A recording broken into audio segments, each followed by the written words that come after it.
Hey there, welcome to Here's What I Learned.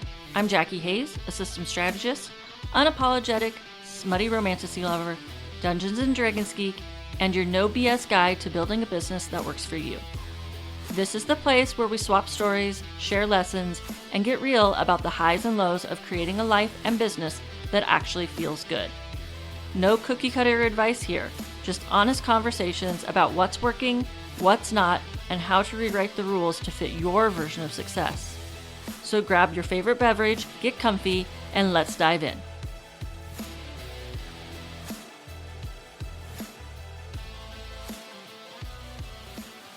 I've been thinking about something I see all the time with creative service providers. Picture this scenario. You're convinced you have a CRM problem. Leads are falling through cracks, proposals are sitting in limbo, and you're researching new platforms, pricing them out, ready to switch.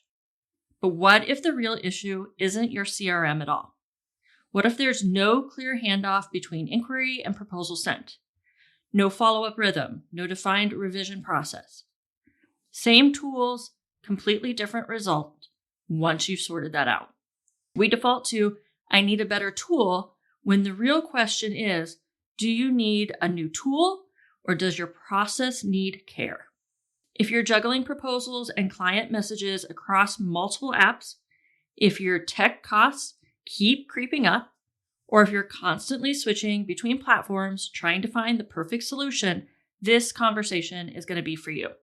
Because here's what I've learned. You don't need a systems brain to have a system that works. You just need to know what you're actually solving for. Let me paint a picture of what I mean. Imagine you're a web designer. A potential client emails you on Tuesday. You respond Wednesday. They book Thursday. You send the contract Friday. But then what? Maybe you've got the contract in one place, the project kickoff call in your calendar, your sitemap and wireframe notes scattered across different apps, and your invoicing in yet another system. By the time you're ready to start building, you're scrambling to remember what pages they wanted and what functionality you promised them. Sound familiar? Now, you could absolutely solve this with a fancier tool. There are platforms that handle everything from first contact to final delivery. But here's the thing. If you don't have clarity on what happens between booked and delivered, even the fanciest tool won't help. I've dug many clients out of this exact situation. They kept switching project management platforms, convinced the next one would finally make them organize, Asana to Trello to Monday.com to Notion, same chaos, different interface. The breakthrough came when we stopped asking, what tool do I need? And started asking, what actually needs to happen here? So let's do a little reality check together. I'm going to walk you through some scenarios and just notice which ones make you go, oh, that's me. First, if I asked you to describe what triggers each phase of your client work and what signals it completes, would you hesitate? Like, what exactly moves someone from inquiry to booked? When is onboarding actually done? Second, could you sketch your entire client flow on one page right now? Not the ideal version you wish you had, but what actually happens from first contact to final handoff. Third, are you paying for two tools that do basically the same job? Two schedulers, two ways to track clients, two different inboxes you're checking. And here's a big one. Do follow-ups slip through the cracks because you don't have a clear cue for when to do them? Not because your tool can't send reminders, but because there's no obvious trigger that says now is the time to check in. Last one. Try saying your client journey in one breath. Inquiry leads to booking, leads to onboarding, leads to delivery, leads to, and on and on.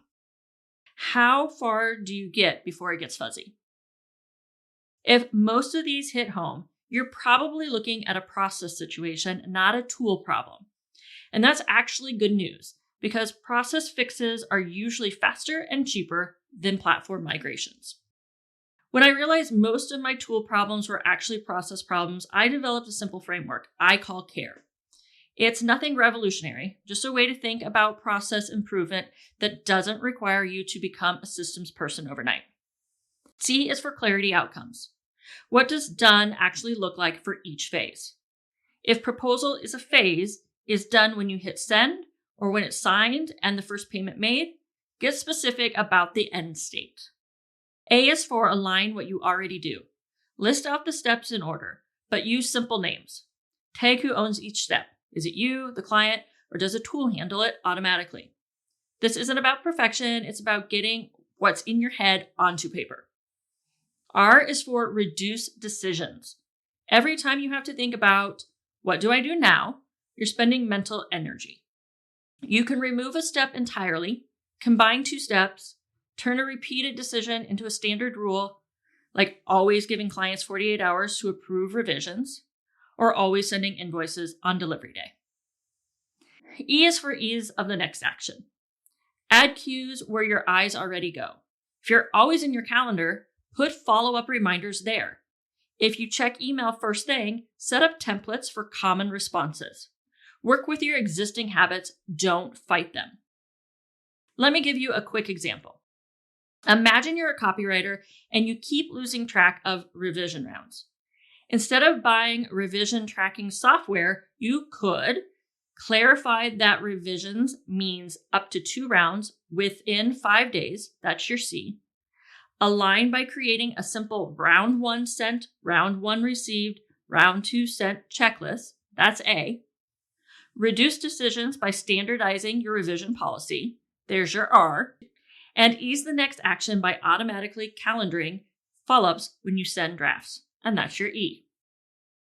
Same tools you already have, completely different experience. Now, sometimes you really do have a tool gap. Maybe you're managing everything in email and losing track of conversations. Maybe your invoicing is completely manual and eating up hours every month. That's real. But if you're going to add or switch tools, do it thoughtfully. Start with what you've learned from mapping your process. What are the non-negotiable features that match your actual steps?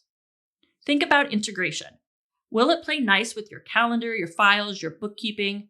What's the total cost, including your time to learn it and migrate everything over? And here's something most people skip. Can you get your data out easily if you need to leave? You don't want to be trapped by a platform that holds your client history hostage. Here's what I recommend. Run a 2-week pilot with 1 active project. Keep your old system running during the test. Define success upfront. Maybe it's 1 fewer login per day, or never missing a follow-up, or cutting your admin time in half. If it works, migrate with a checklist. If it doesn't, at least you know why before you've committed. So here's your simple next step. Grab any piece of paper and make 5 quick notes. First, based on what we've talked about, are you dealing with a process situation or a tool gap? Second, pick 2 small moves for this week. If it's process, write out 1 phase of your client journey and add 1 cue somewhere you'll actually see it. If it's a tool situation, list 3 must-have features.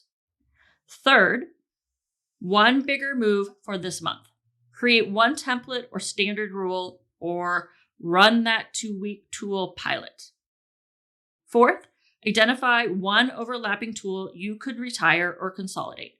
Even if everything else stays the same, cutting 1 subscription feels good. And finally, put a calendar reminder to check back in 2 weeks. How did it go? What's working? What isn't? The goal isn't perfection, it's progress.